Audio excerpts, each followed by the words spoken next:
Hello guys, welcome back to Quick Guide, and in this video I am going to talk about how can you add different helpful apps and bots into your conversation.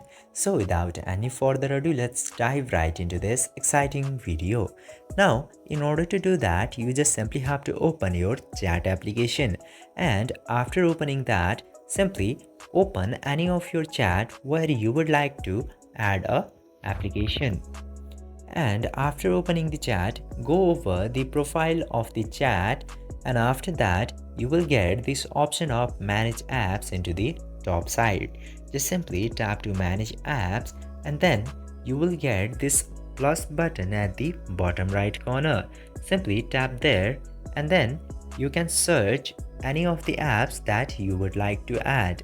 Just simply search for the name of the apps, and you can also select by scrolling down.